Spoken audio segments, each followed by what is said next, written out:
Ce programme vous est présenté en partenariat avec Storia Voce, la première web radio dédiée à l'histoire.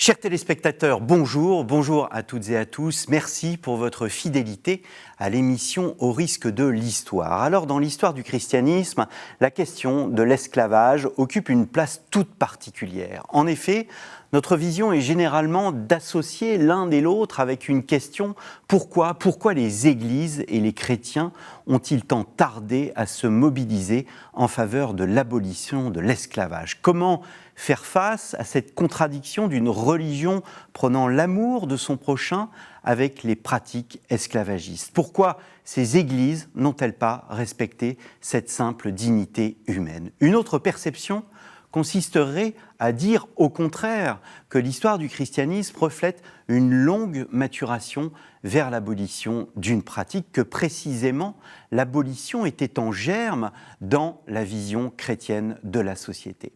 L'émission Au risque de l'histoire vous propose de démêler les chevaux complexes de ces questions.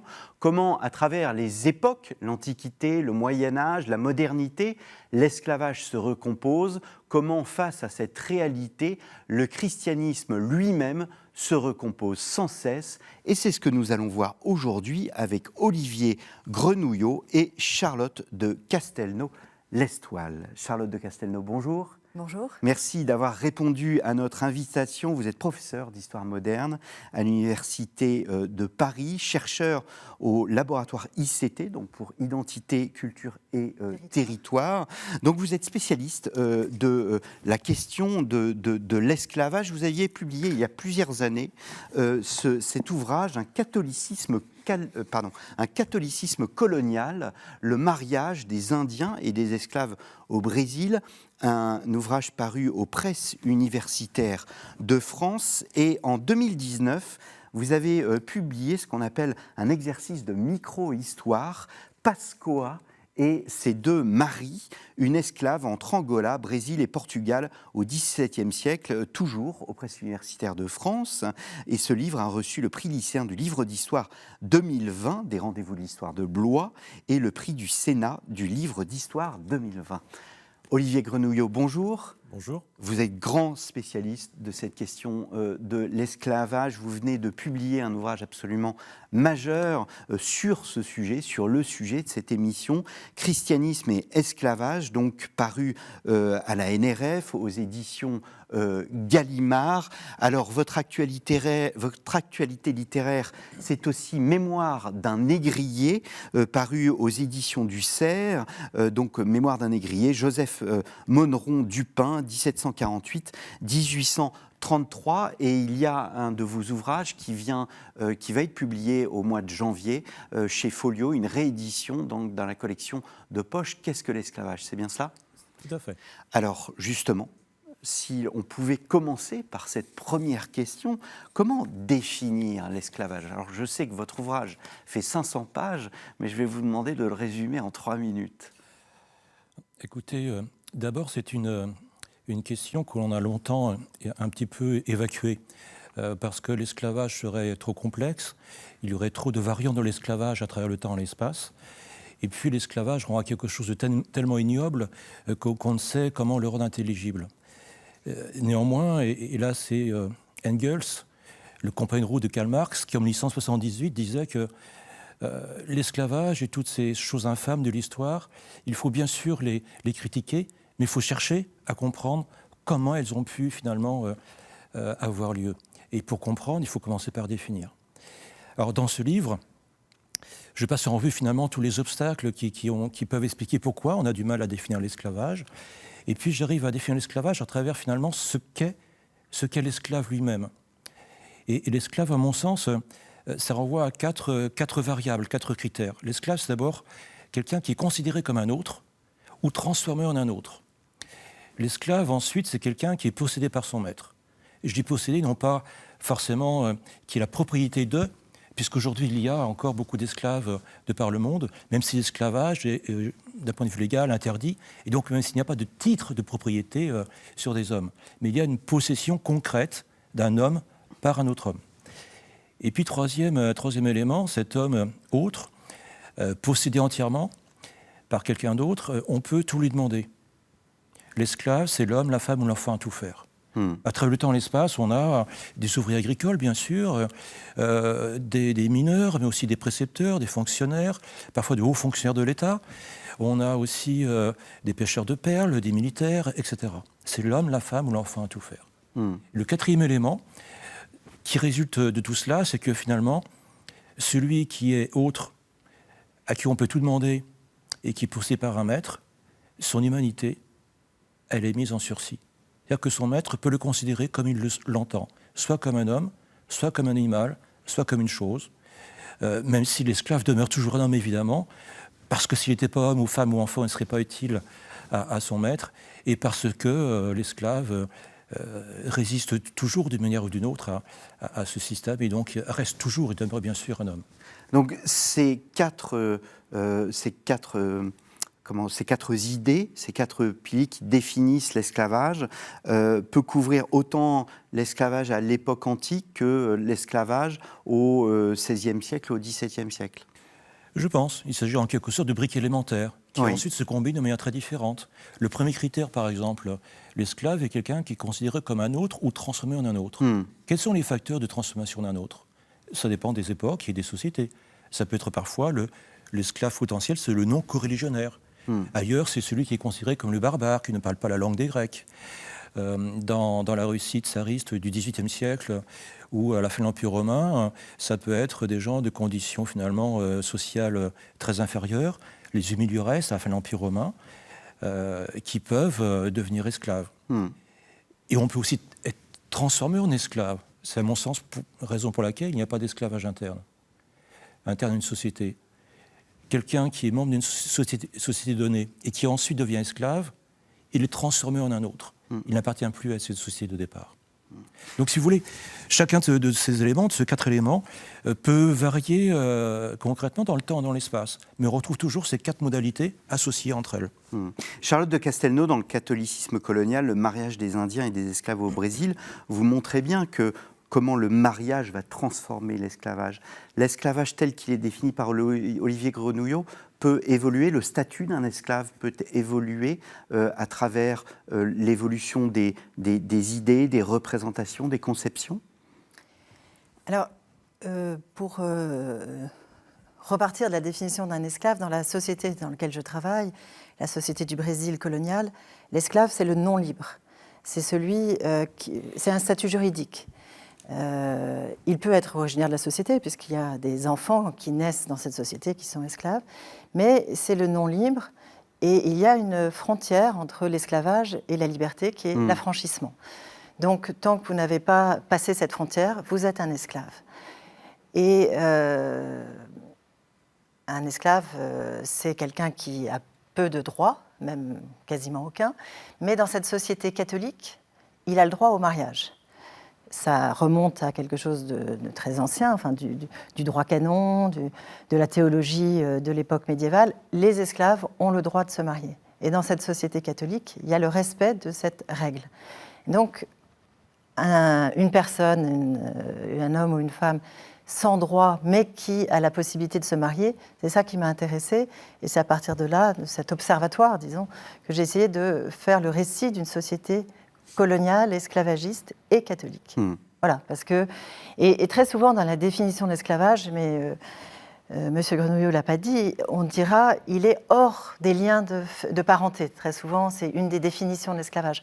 Donc le mariage d'un esclave, ça a un côté presque paradoxal, et c'est ça qui m'a intéressée, c'est d'essayer de comprendre pourquoi on avait quand même autorisé les mariages d'esclaves, et qu'est-ce que ça signifiait effectivement pour un esclave d'avoir le droit de se marier. Alors bien évidemment, on va revenir sur cette époque. Vous vouliez ajouter quelque chose ? Oui, la question d'être hors parenté renvoie à des choses complexes, puisqu'il y a des parentés réelles, effectives, mais c'est vrai que la hors-parenté est un élément de transformation de quelqu'un en un autre. Tout à fait. Alors, pourquoi avoir écrit tout spécialement sur les liens entre christianisme et esclavage, Olivier Grenouillot ? Sans doute parce que j'ai considéré que c'était une lacune dans mes recherches. Je travaille depuis plus de 30 ans sur le sujet, mais je n'avais pas trop abordé cette question. Et puis, en 2017, dans la révolution abolitionniste, je me suis rendu compte que finalement, la genèse de l'abolitionnisme s'expliquait par une sorte de recombinaison du sacré, à la fois profane avec les Lumières, et puis religieux avec les protestants et catholiques. Or, les Lumières, je les avais bien étudiées, elles sont bien connues, mais finalement, ce sacré-là, le sacré religieux n'avait pas été étudié. Moi, je n'avais pas étudié. Et en recherchant finalement, en commençant à travailler la question, je me suis rendu compte que je n'étais pas le seul, que finalement, sur cette question, il y a beaucoup de choses très pointues, parfois très intéressantes, mais aucune synthèse pratiquement depuis le 19e siècle. Or, ces synthèses du 19e siècle, à l'époque où l'Église et l'État s'opposent, etc., elles sont vraiment dépassées. Donc, il y avait une lacune, si vous voulez, importante. Et puis, il y avait en même temps ces deux visions que vous avez rappelées en introduction, antagonistes, l'une hypercritique vis-à-vis de l'Église, l'autre hagiographique. Et finalement, il y avait une contradiction entre un phénomène peu étudié et puis abordé souvent à partir de jugements tranchés, de petites phrases extraites de leur contexte. Et donc, il me semblait nécessaire de revenir finalement sur le sujet par une approche globale qui est la mienne depuis plusieurs années, et puis par un retour aux sources. Encore une fois, on ne peut pas se contenter, pour saint Paul, par exemple, de quelques phrases chez Galate ou ailleurs. Il faut vraiment essayer de comprendre de l'intérieur l'ensemble de cette pensée. Voilà. Alors justement, commençons par le commencement. Dans la Bible, quelle est la place de l'esclavage ? Et est-ce que le Nouveau Testament renouvelle, au même titre qu'il y a une nouvelle loi avec le Nouveau Testament, est-ce qu'il y a une nouvelle perception de l'esclavage chez les évangélistes, dans les épîtres de Paul, ou bien même la première épître de Pierre ? Alors, il faut peut-être remonter un petit peu avant, si vous voulez, pour comprendre le contexte dans lequel s'opère la prédication du Christ. À ce moment-là, on a chez les Hébreux une différenciation entre l'esclavage des autres et l'esclavage des coreligionnaires. Dans Deutéronome 24, par exemple, on interdit à un Israélite d'enlever un Israélite libre. Dans Lévitique 25, on dit qu'un Israélite ne peut pas être esclave perpétuel. Mais on sait que ce sont des textes, mais que ces lois ne sont pas toujours respectées. On a des communautés perfectionnistes, les esséniens et les thérapeutes, qui disparaissent au début du 1er siècle de notre ère. Et au sein de ces communautés, on s'interdit l'esclavage en interne, parce qu'on renonce aux biens terrestres. Mais néanmoins, l'esclavage à l'extérieur ne gêne pas les esséniens, les thérapeutes. On a les stoïciens aussi, contemporains du Christ. Les stoïciens qui considèrent que il y a une commune humanité. Tous les hommes participent d'une même humanité. Mais pour les stoïciens, il y a deux sortes d'esclavage. L'esclavage, je dirais, de l'âme, l'homme esclave de ses passions, et puis l'esclavage physique, l'homme esclave des chaînes terrestres. Et les stoïciens, l'esclavage des chaînes, ils s'en désintéressent totalement. Donc si vous voulez, à l'époque du Christ, il y a quelques mouvements avant-gardistes qui critiquent quelque peu l'esclavage, mais je dirais que l'esclavage, c'est quelque chose qui est une institution dans l'Empire romain de l'époque. Ulpien, même plus tard, au IIIe siècle de notre ère, Ulpien dit que dans le droit naturel, les hommes sont libres, mais que dans le droit des gens, ils peuvent être esclaves. Et ça ne choque pas. Et ça ne choque personne pendant des siècles. On dissocie les droits. Il y a le droit des gens et le droit naturel. Et le Christ, dans l'affaire, dans sa prédication, il nous dit une chose essentielle. D'abord, il s'intéresse assez peu à l'esclavage. Les seules paraboles dans le Nouveau Testament concernent ce qu'on appelle les serviteurs, plutôt que des esclaves. Et puis, il dit surtout quelque chose d'important qui est « rendez à César ce qui est à César ». Et ça, c'est essentiel pour comprendre finalement ce qui se passe ensuite pendant 2000 ans. C'est-à-dire que l'Église, petit à petit, on passe de fidèle à une institution qui devient un pouvoir, qui s'oppose dans les temps médiévaux aux empereurs, un véritable pouvoir avec une puissance temporelle, mais jamais l'Église ne souhaite devenir une théocratie. Ce qui veut dire que l'Église, à partir de ce moment-là, n'étant pas une théocratie, elle n'a aucune action, et je dirais immédiate, sur un fait social, et l'Église ne peut pas abolir l'esclavage. Quelles sont ces modalités d'action? Quels sont les moyens par lesquels les chrétiens peuvent agir? Simplement deux choses. Soit, pendant très, très longtemps, en essayant d'agir sur les consciences individuelles. Et ce que fait Grégoire de Nice dans ses homélies sur l'Ecclésiaste, où il dit que Dieu... Donc un des pères de l'Église. L'un des pères de l'Église, où il dit que Dieu ne peut asservir ce qu'il a créé libre. Et chez Grégoire de Nice, il y a un principe qui est révolutionnaire pour l'époque, la naturalité de la liberté humaine. Mais Grégoire de Nice s'adresse à des consciences individuelles lors de ses prêches. Ça, c'est le premier moyen. Et l'autre moyen, et finalement dans le temps long, sur les siècles, c'est là que finalement on avance dans le combat contre l'esclavage, c'est lorsque les églises ou des chrétiens convergent avec des actions de l'État. Et là, on arrive à faire reculer l'esclavage. Soit les consciences individuelles, soit le rapprochement entre la puissance temporelle et spirituelle, avec une variable, je dirais, et je finis avec cela, une variable qui est comment les chrétiens considèrent l'ici-bas.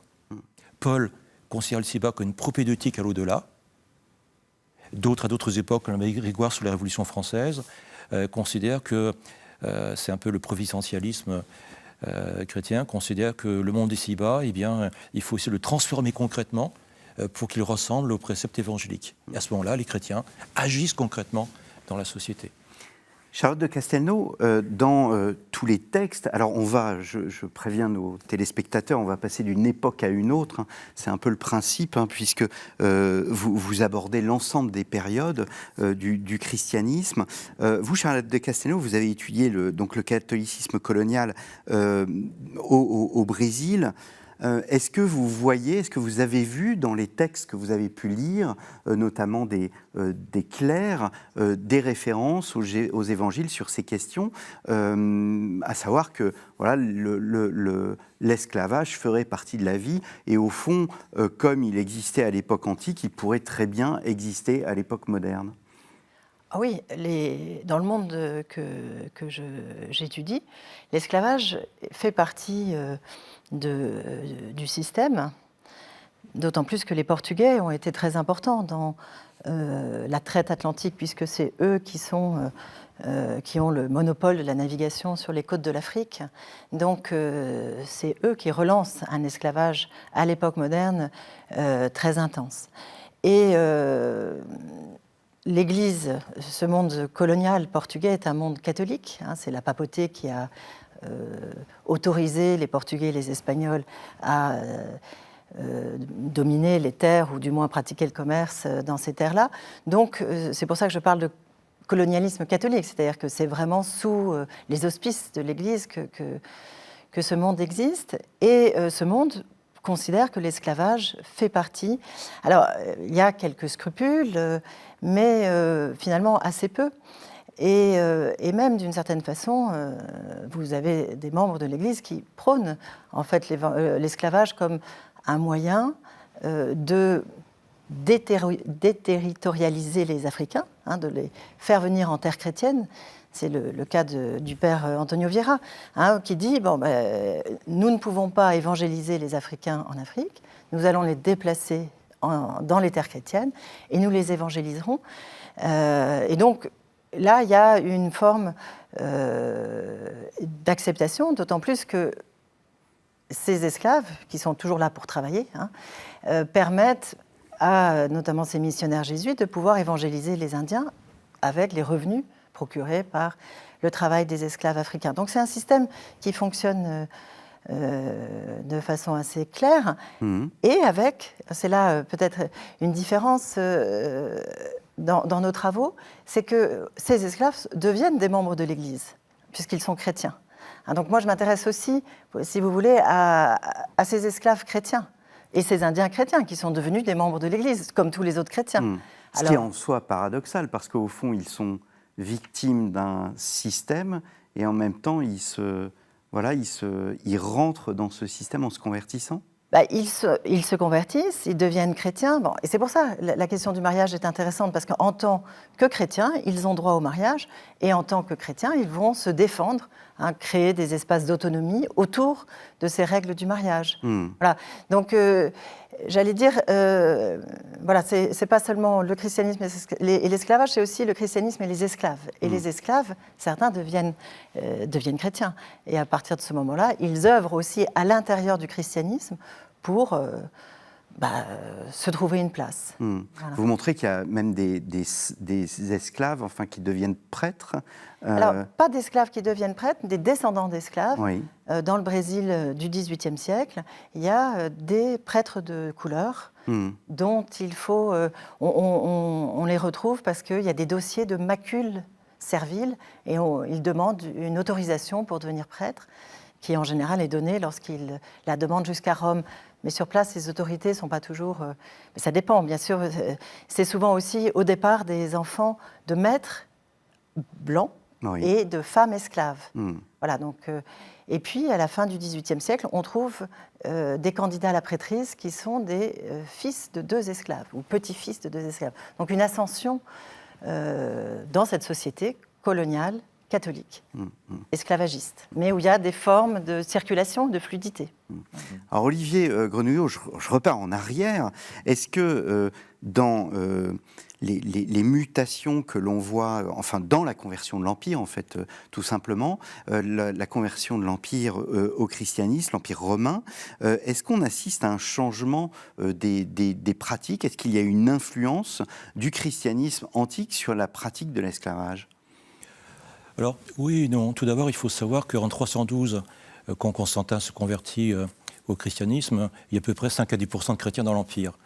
Et il faut attendre 390 pour que, avec l'interdiction des cultes païens, pour que le christianisme se racine vraiment. Donc, vous voyez, l'Empire romain chrétien, l'Empire romain ne devient vraiment chrétien que fort tardivement, premier point. Deuxième point, on retrouve une chose que j'ai mentionné tout à l'heure, c'est lorsque finalement les croyants, les hommes d'église rencontrent des intérêts de l'État. Au 1er siècle de notre ère, il y a une vague de moralisation, de remoralisation de la société. Dans l'Empire, on constate qu'il faut retrouver les valeurs ancestrales de l'ancienne République, etc. Et cette vague de remoralisation conduit finalement à, non pas à repenser l'esclavage, mais à ouvrir quelques portes ici ou là. Et notamment, à la fin de l'Empire, on se pose la question, un ancien esclave peut-il devenir prêtre ? On se demande aussi, est-ce qu'une libre à l'époque, puisque dans la haute société, ce sont plutôt des femmes qui sont chrétiennes, est-ce qu'un libre peut épouser, s'il ne trouve pas un conjoint coreligionnaire, un esclave ? Dès la fin de l'Empire romain apparaissent aussi des phénomènes qu'on retrouve en tous les temps médiévaux, à savoir l'Église, lieu sacré, qui peut servir d'asile pour les esclaves en fuite, et lieu où on peut affranchir un esclave, l'affranchissement ecclésia, qui sacralise en quelque sorte l'affranchissement. Et puis, on retrouve un élément tout à l'heure que vous pensiez contradictoire, mais comment peut-on être à la fois esclave et chrétien ? Mais rappelons-nous que Saint Paul, l'épître à Philémon, Saint Paul est donc emprisonné, Philémon est un de ses amis, et Paul a accueilli Onésime, qui est un esclave en fuite. Et Paul dit ensuite à Philémon, il lui écrit, d'accueillir son esclave dans la chair et dans le Seigneur. Mais il ne l'affranchit pas. Et Paul nous dit par ailleurs que si un chrétien est esclave d'un autre chrétien, il doit obéir peut-être encore davantage à son maître. Il faut attendre 1500 ans, la fin du XVe siècle, pour que des chrétiens n'aient plus d'esclaves chrétiens. Jusqu'au début du XIVe siècle et même la fin du XVe, on a encore des chrétiens orthodoxes, schismatiques, les bogomiles, les bulgares, comme on les appelle à l'époque, qui participent à des flux de très très importants vers l'Europe occidentale. Et à la fin du XVe siècle, quand finalement l'Europe et la chrétienté coïncident, à ce moment-là, un chrétien n'a plus d'esclaves chrétiens. Et pendant les guerres de religion, catholiques et protestants se font tout, s'entretuent, etc. Mais jamais ils ne se réduisent en esclavage. Mais il a fallu 1500 ans pour arriver à cela. Mais est-ce que, parce que notre vision, j'allais dire classique, mais peut-être que vous allez la corriger, notre vision classique, c'est de voir un esclavage très prégnant à l'époque antique, et ensuite à l'époque moderne, donc 16e, 17e siècle, 18e. Est-ce qu'entre ces deux époques, on va dire du 6e au 15e siècle, il y a un maintien de l'esclavage dans les sociétés occidentales ? Je laisserai ensuite la parole à M. Grenouillot qui a fait une somme, hein, c'est vrai, extraordinaire. Mais en fait, on parle souvent plutôt de société à esclaves pour l'époque médiévale et pour l'Europe, c'est-à-dire qu'il reste des esclaves, notamment dans le monde ibérique. Il y a pas mal d'esclaves à l'époque médiévale. Il y a même dans les lois le code des siete partidas, comme on dit, hein, qui date du XIIIe siècle, prévoit tout pour les esclaves. Et d'ailleurs, c'est pour ça qu'à l'époque moderne, les mondes ibériques ne vont pas inventer de nouveaux codes, contrairement à la France qui invente le code noir, parce qu'il n'y a pas de règles. Dans le monde ibérique, tout est prévu. L'affranchissement, la question du mariage, il y a un arsenal juridique. Mais c'était des sociétés à esclaves et non pas des sociétés esclavagistes. Alors la distinction a été faite notamment par Finlay, qui était un grand historien de l'Antiquité et de l'esclavage. Voilà, donc c'est une histoire de quantité, du nombre d'esclaves. C'est aussi l'idée que dans les sociétés esclavagistes, c'est des sociétés qui ne peuvent pas fonctionner sans esclaves. L'esclavage est au cœur, à la fois politique, économique et aussi idéologique, en fait. C'est des sociétés qui fonctionnent sur le consensus autour de l'esclavage, l'acceptation. Les sociétés à esclaves, c'est des sociétés qui peuvent fonctionner sans esclaves. Les sociétés esclavagistes, non. Olivier Grenouillot ? Oui, je ne vais pas revenir sur cette distinction. C'est vrai que l'on doit à Finlay, qui a été ensuite recomposé. Je consacre presque un chapitre dans Qu'est-ce que l'esclavage ? À mon sens, la distinction entre société esclave et esclavagiste tient mal ou difficilement, parce que c'est la question du seuil. À partir de quel pourcentage d'esclaves d'une société on change finalement de nature. Et au-delà du nombre d'esclaves, c'est aussi la question de la participation aux activités économiques. Dans le monde romain, l'esclavage est omniprésent, mais l'esclavage n'est pas dominant dans le mode de fonctionnement économique, par exemple. Enfin, on pourrait aller très très loin, mais au-delà de cette distinction entre esclaves et esclavagistes, et pour reprendre votre question, c'est vrai qu'entre la fin de l'Empire romain et puis, je dirais, l'esclavage colonial aux Amériques, il se passe beaucoup de choses. Il se passe notamment d'abord un renforcement, sans doute, de l'esclavage au cours du Haut Moyen-Âge. À la fin de l'Empire romain, les situations entre l'esclave, le colon, qui n'est pas esclave, mais qui est un libre mais dépendant, les situations finalement dans le monde des dépendants commencent à être un petit peu opaques à la fin de l'Empire romain. Avec la fin de l'Empire romain, avec les invasions dites barbares, les nouveaux États qui se constituent, l'esclavage classique, je dirais, se développe de manière assez spectaculaire. Et Bonacieux le disait que dans le Haut Moyen-Âge, en Europe occidentale, l'esclave est pratiquement considéré comme un élément du cheptel. Donc il y a une recrudescence de l'esclavage à l'époque des royaumes barbares. Et à partir de l'an 1000 à peu près, dans le monde occidental, l'esclavage persiste, mais s'estompe peu à peu. Il n'est pas remplacé par le servage, parce que pendant un certain temps, les deux, finalement, coexistent. Mais je dirais qu'en Europe occidentale, l'esclavage tend à disparaître peu à peu. Alors que dans l'Europe méditerranéenne, au contraire, il demeure très important jusqu'à la fin du XVe siècle. Ce qui explique, comme vous le disiez tout à fait, que dans le monde espagnol, ibérique, on n'a pas inventé de nouvelles règles. Puisqu'elles existaient déjà. Moi, j'ai été très surpris de voir qu'un saint Thomas d'Aquin justifiait l'esclavage dans sa somme. Oui, alors il justifie l'esclavage dans sa somme et il va peut-être même plus loin qu'Augustin, parce que Thomas d'Aquin se repose sur Aristote, qui avait auparavant défini l'esclavage innaturel. Mais finalement, le cas de Thomas d'Aquin est intéressant, puisque d'un point de vue théorique, il naturalise l'esclavage à un moment où, on vient de le dire, l'esclavage a pratiquement disparu dans l'Europe qu'il décrit. Et finalement, pour l'héritage de Thomas d'Aquin, la question qui se pose, c'est comment il est interprété après les grandes découvertes. Comment les théologiens puisent dans cet héritage-là pour soit valider l'esclavage colonial, soit le contester. Parce qu'en fait, son héritage, on l'utilise des deux côtés à la fois. Vous montrez bien, Charlotte de Castelnau, vous montrez bien notamment dans un de vos articles que l'époque moderne, vous parlez de société nouvelle placée sous le signe de la christianisation et de l'esclavage. Il y a cette notion de nouveauté. Est-ce que l'époque moderne, véritablement, se distingue par sa pratique de l'esclavage ? À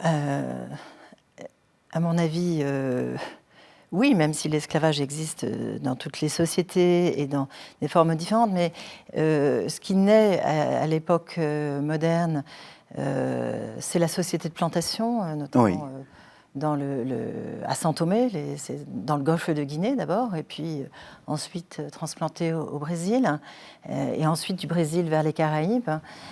Donc ce système-là, qui est un système économique où effectivement l'utilisation de l'esclave comme homme à tout faire et dont la forme de travail est véritablement extrêmement...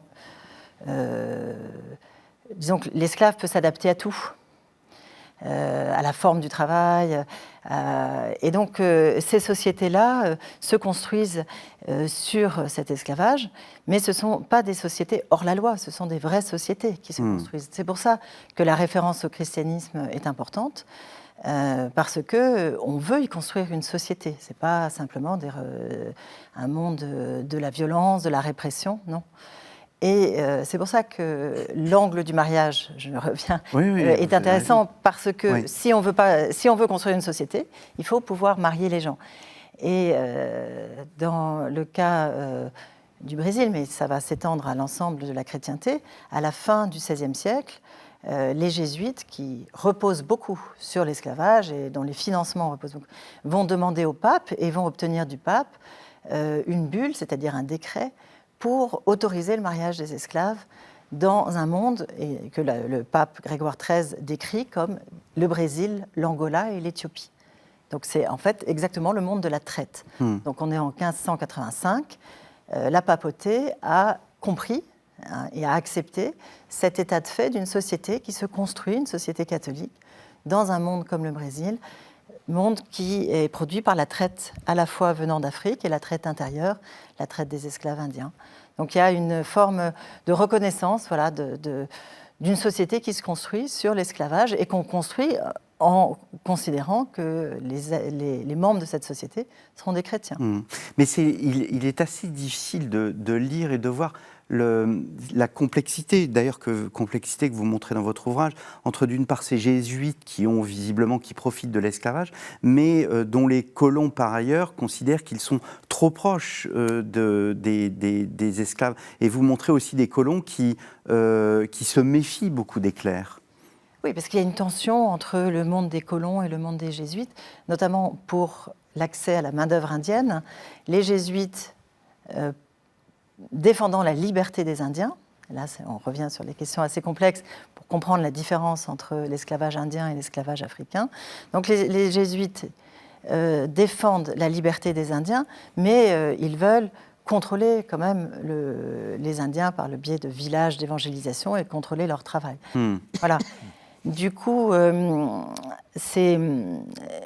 sûr, c'est des sociétés où il y a des rapports de force et des tensions. Et les jésuites, même, comme vous avez dit, ils profitent de l'esclavage, mais ils n'en restent pas moins jésuites. C'est-à-dire qu'ils cherchent à évangéliser les esclaves. Ils ont une vision... ils essayent d'améliorer la situation des esclaves, des colons. Donc, voilà, les rapports de force et de tension existent là aussi. Mais voilà, ce sont... Alors, ils construisent leur société, ils sont un petit peu gênés quand même par rapport à Rome, par rapport au général des Jésuites. Mais ils lui expliquent bien que s'ils ne font pas ça, ils ne peuvent rien faire d'autre, parce qu'ils n'ont pas d'autres revenus. Le roi du Portugal n'envoie pas d'argent, et donc ils doivent s'autofinancer eux-mêmes. Et donc, ils s'autofinancent par l'esclavage, comme tout le monde à l'époque. Le roi du Portugal a ses esclaves, les colons ont leurs esclaves. Voilà, c'est la forme de travail de cette société. Comment, Olivier Grenouillot, comment expliquer que l'Église ait défendu les Indiens tout en légitimant la servitude des Africains ? Est-ce que, dit peut-être de manière crue, est-ce que les Africains faisaient figure d'hommes de seconde zone, en fait, derrière des Indiens qui ont été reconnus comme des sujets du roi? Bien, on se pose la question au départ pour les Indiens, les Indiens ont-ils une âme? On se pose la question.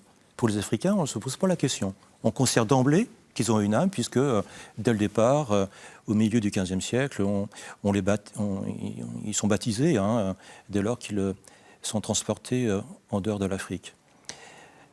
Alors, à cette question-là, finalement, on peut donner une réponse, il me semble, mais par le détour du temps long. Une réponse que j'ai découverte moi-même. C'est-à-dire qu'il y a un phénomène qui se reproduit à travers les siècles, dans des endroits tout à fait différents, quelles que soient les populations concernées. Ça commence au VIe siècle, dans les royaumes barbares qui se constituent petit à petit. Les populations de ces royaumes-là sont des populations chrétiennes, dirigées par des princes chrétiens. Et petit à petit, entre le VIe et le XIIe siècle, en gros, eh bien, se crée un espace de liberté. Sujet chrétien, peuple chrétien, on devient libre en son royaume. En 811, un abbé de Saint-Mihiel-sur-Meuse, Smaragde, dans sa Via Regia, le dit, il faut œuvrer pour la fin de la captivitas à l'intérieur. À l'extérieur, ça peut continuer. Mais voilà. Donc on observe cela finalement à partir du VIe siècle au sein des États qui se constituent en Europe. Tout à l'heure, je le disais qu'à partir du XVe siècle, c'est valable pour l'ensemble de l'Europe, puisqu'on a en Europe des princes chrétiens et des populations chrétiennes. Et donc on ne peut plus réduire en esclavage des schismatiques ou des orthodoxes.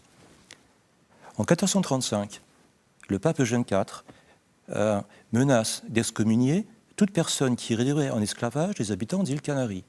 Nous ne sommes pas en Europe, ce ne sont pas des populations noires, puisque les Canariens seraient plutôt d'origine berbère, mais en tout cas, on a affaire à des populations différentes en dehors du cadre européen. Pourquoi le pape, finalement, refuse-t-il la réduction à l'esclavage des Canariens? Il le dit, parce que ce sont des sujets chrétiens, de princes chrétiens. En Amérique, dans l'Amérique espagnole, parce que dans le monde portugais, c'est tout à fait différent. C'est pareil. Oui, mais en tout cas, les jésuites sont des personnages quand même beaucoup moins critiques vis-à-vis de l'esclavage que ne sont les dominicains de l'Amérique espagnole, par exemple. Bien sûr. Mais en tout cas, dès le départ, en 1492, Isabelle de Castille s'oppose à Colombe qui veut généraliser et développer l'esclavage. Isabelle de Castille refuse parce que les Indiens, dit-elle, sont nos sujets. Et finalement, on arrive à abolir, je dirais légalement, l'esclavage des Indiens dans l'Amérique espagnole.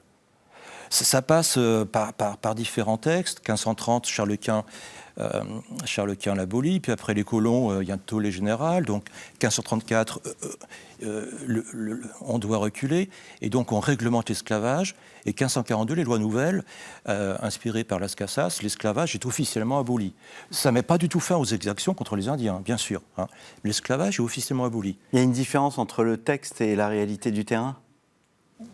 Non, ça a été vraiment aboli. C'était vraiment aboli. Les esclaves ont pu se rendre devant les tribunaux et dire « je ne suis plus esclave » puisque la loi le dit. D'accord. Et on le sait qu'à ce moment-là, ils sont reconnus comme libres. Oui. Ah non, Et le pape, Eugène III y a contribué aussi par Veritas Ipsa en 1537. Et pour les Indiens, les arguments sont les mêmes que pour les Canariens. Des sujets, un peuple chrétien dirigé par des princes chrétiens. La situation est différente pour les Indiens, pour les musulmans qui sont esclaves dans l'Europe méditerranéenne à la fin de l'époque moderne, ou pour les Africains qui sont esclaves aux Amériques. Parce qu'ils sont de religion musulmane? Non, parce qu'ils viennent de territoires où ils étaient dirigés par des princes païens, qui sont considérés non pas comme des peuples, mais comme des individus appartenant à d'autres individus. Ils ne sont pas sujets, forcément. Et pour eux, finalement, la question que se posent les différentes églises, c'est pas celle de leur liberté, c'est celle de leur évangélisation. Et les catholiques tentent d'évangéliser beaucoup plus d'ailleurs que les protestants au XVIIe siècle. Oui. Non, mais cette histoire est importante parce que, en fait, les Indiens ne sont pas connus. C'est un monde nouveau. C'est-à-dire que l'Europe connaît l'Afrique, connaît l'Asie, et tout d'un coup arrive cette quatrième partie du monde qu'on n'attendait pas. Donc les questions autour des Indiens, c'est lié aussi au fait que ça soit un monde nouveau, et c'est un monde où on est souverain. effectivement, les souverains espagnols. Mais c'est exactement la même chose pour les Portugais. Eux aussi sont souverains et ils appellent leurs vassaux les Indiens. Simplement, la différence, c'est que ce n'est pas le même monde indien. Il faut quand même voir que les Européens ne sont pas tout seuls dans l'affaire. Il y a toujours des gens en face d'eux. Donc, dans le monde espagnol, après les îles, ce sont des empires. Donc, voilà, on conquiert des empires et ensuite on devient souverain. Au Brésil, ce sont des tribus. Donc, on conquiert une tribu, puis après celle d'après, etc. Et donc, il y a toujours une forme de conquête inachevée. Et l'esclavage indien se poursuit parce qu'il y a des guerres justes. Et donc, il y a toujours des gens, la guerre juste qui est une forme de reconnaissance, vous avez le droit de faire des esclaves pendant la guerre juste. Et donc, c'est ça la différence entre les Portugais et les Espagnols. Et les Espagnols ont continué à pratiquer l'esclavage dans les confins de leur empire, au Chili, enfin vous le dites d'ailleurs, voilà, aux endroits où il y avait les guerres justes. Donc en fait, ils ne sont pas si différents, ces Portugais et ces Espagnols. D'ailleurs, c'est normal, puisque le roi d'Espagne devient souverain du Portugal entre 1580 et 1640, et l'esclavage se poursuit des Indiens. Mais c'est toujours des Indiens, voilà, de mondes non conquis. Voilà. Olivier Grenouillot ? C'est vrai, il y a beaucoup de points communs. Cependant, quand même, à l'échelle de l'Europe entière, l'Espagne fait un peu cas de... C'est un peu un cas singulier. Oui. Je pense à la question de la critique de la traite atlantique et de l'esclavage. Pendant près de 2 siècles, il y a des débats de théologiens espagnols, l'école de Salamanque et d'autres, qui se posent la question, est-ce que la traite est légitime ? Est-ce que l'esclavage est légitime ? Et en 1685, on a le nonce apostolique, l'Inquisition, la congrégation de la propagation de la foi, qui se prononce pour la fin de l'esclavage africain dans l'Amérique espagnole. Donc c'est-à-dire qu'à côté de cette réalité... On n'a jamais vu ça dans l'Amérique portugaise. Ouais. À côté de cette réalité, il y a des grands principes qui commencent à se mettre en place, qui sont débattus, qui sont écrits. Non, mais les grands principes, ils sont toujours là, en fait. Oui. C'est-à-dire que l'esclavage étant légitime, l'Église accepte l'esclavage légitime et lutte contre l'esclavage illégitime. Les Indiens, c'est un esclavage illégitime puisqu'ils sont des vassaux chrétiens. Donc, elle va se battre. Vous voyez, c'est pour ça, ils ne sont pas complètement schizophréniques. C'est nous qui les voyons comme schizophréniques, mais à partir du moment où on comprend un peu la logique de leur point de vue et les grands principes, ils sont là. C'est vrai qu'en 1685, le Saint-Office de Rome condamne les abus de l'esclavage. Mais voilà, et en même temps, alors j'aime beaucoup aussi cet épisode, et les Portugais y participent, non pas par le biais des Portugais, mais par le biais des esclaves. Certains anciens esclaves, ou ambassadeurs d'esclaves, se rendent à Rome, justement dans ces années 1680, eux-mêmes devenus chrétiens, capables de montrer les contradictions de l'Église, en disant, notamment, eux, ce qu'ils soulignent, la contradiction, c'est de dire, nous sommes chrétiens. Donc, nous ne pouvons plus être esclaves, puisque nos enfants sont chrétiens. Pourquoi nos enfants chrétiens resteraient esclaves ? Et ça, c'est le vrai point de contradiction. Et là-dessus, le Saint-Office, sous la pression du secrétaire d'État qui connaît les enjeux de l'Empire espagnol, et en fait, toute l'Europe a besoin des capitaux de l'esclavage. Donc, le pape... Et alors, il y a une condamnation, mais c'est la condamnation des abus. On n'a pas le droit d'interdire les esclaves de se marier, vous voyez, on n'a pas le droit de les battre trop fortement, les abus de châtiment, toute une série de choses comme ça. Mais l'idée que des chrétiens continueraient à être esclaves de génération en génération, et là-dessus, ces ambassadeurs africains mettent le doigt là-dessus. L'Église ne répond pas là-dessus. Alors pourquoi, parce que malheureusement il ne reste que 8 minutes, pourquoi faut-il attendre 1839, donc Grégoire XVI, pour qu'il y ait une condamnation de l'esclavage ? Qu'est-ce qui distingue au fond la déclaration de 1839 de toutes les déclarations précédentes du magistère ?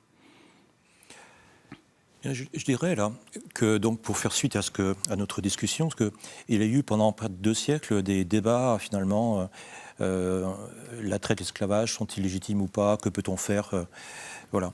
Et puis l'essor de la traite et l'esclavage colonial sont contemporains de ce que j'appelle un temps de démoralisation finalement. C'est-à-dire que les arguments éthiques passent au second plan, davantage au second plan qu'auparavant. C'est l'époque du mercantilisme, le primat de l'économie. C'est l'époque où les églises nationales passent sous la coupe des rois, hein, le placé impérial pour l'Empire espagnol, le régalisme, le gallicanisme, etc. Et puis, c'est l'époque aussi où les églises sont un peu contestées d'un point de vue des sciences, des mœurs, etc. Oui. Et donc, les églises prennent un petit peu le chemin de la défensive. Et c'est pendant cette époque-là que l'esclavage colonial se développe. Et il faut, pour qu'on pense véritablement à l'abolition, il faut que l'on connaisse une nouvelle époque de remoralisation du débat. Hein. Et cette phase de remoralisation du débat, eh bien, elle est contemporaine de la fin du XVIIIe siècle. Il y a, à mon sens, 3 éléments du côté chrétien qui sont importants. Un renouveau de la théologie, finalement, morale, avec le dictionnaire de Nicolas Bergier en 1788. Il y a aussi le revivalisme évangélique chez les protestants, qui joue un rôle essentiel. Et puis, il y a le providentialisme que l'on trouve à la fois chez les catholiques, avec l'abbé Grégoire, ou chez des protestants, comme le pasteur Frossard.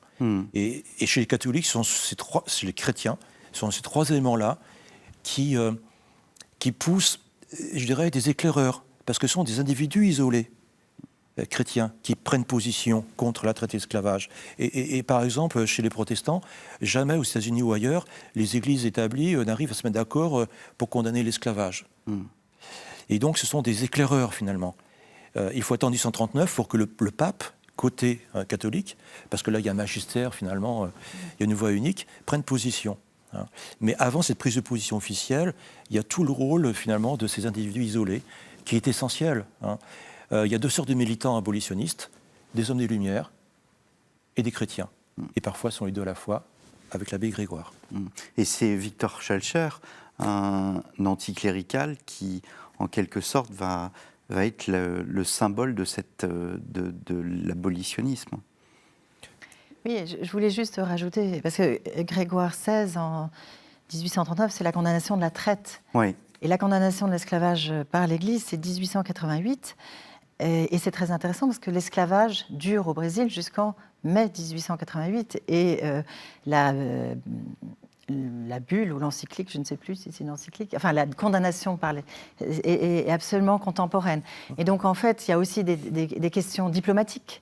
Hein, le Brésil est le plus grand pays d'Amérique du Sud, le plus grand pays catholique du monde, en fait, au XIXe siècle. Et la papauté, elle ne soutient plus l'esclavage depuis un certain temps, mais elle doit attendre que le Brésil abolisse l'esclavage pour elle-même condamner l'esclavage, parce qu'elle n'a pas du tout envie que le Brésil cesse d'être un pays où le catholicisme est religion d'État. Donc, il y a beaucoup d'éléments qui rentrent en jeu, même des éléments diplomatiques sur le plan international. Voilà. Bien sûr. Mais même en 1839, le pape parle de la réduction de l'esclavage. Et donc, il n'y a pas que la traite. En 1839, le pape condamne indirectement, mais c'est clair pour celui qui lit le texte, condamne l'esclavage. Sinon, Schœlcher arrive à la fin d'une évolution très très longue, on l'a vu. Et puis, avant l'abolition de l'esclavage en France, il y a l'abolition de la traite. Et l'abolition de la traite en 1831, la dernière loi abolitionniste, elle est le fait de la rencontre, finalement, de grands notables protestants et catholiques, qui sont souvent alliés par la famille. Hein. Et puis, avant Schœlcher, il y a, dans les 1840, des tentatives, finalement, à nouveau, de convergence entre catholiques et protestants pour abolir l'esclavage, avec le Martiniquais Cyril Bicêtre, avec le protestant Phyllis, ou avec le catholique Montalembert. Donc, finalement, on se focalise sur la fin de 1848 et on oublie souvent tout ce qui a précédé cela et qui a permis d'arriver à 1848, même si Schœlcher a joué un rôle, en cette année 48, un rôle essentiel. Ça sera le mot de la fin, c'est la complexité des choses, la complexité de cette histoire. Nous sommes en face d'une histoire extrêmement complexe. Oui, bien sûr, d'une histoire complexe, d'une histoire partagée. Je pense que c'est ça, et comprendre que l'Église a fait partie de son temps, tout simplement. Donc, elle a participé et en même temps, elle a effectivement, c'est parmi les rangs de l'Église qu'il y a ceux qui condamnent l'esclavage, et puis surtout aussi, il y a des esclaves chrétiens qui ont fait cette religion et qui s'en sont servis pour donner un sens à leur vie aussi. Il y a même des saints, en fait. Oui, il y a des saints.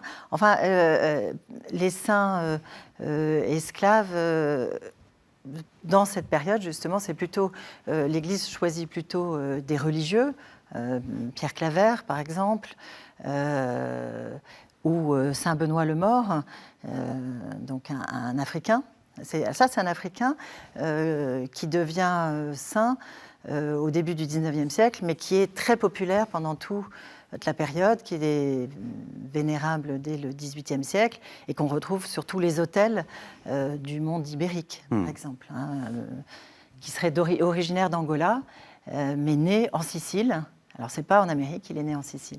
Voilà. Et puis, les grands saints aussi, maintenant, sont des saints plus récents. Disons, Bakita, par exemple, qui est maintenant devenue la patronne des migrants et aussi peut-être des esclaves.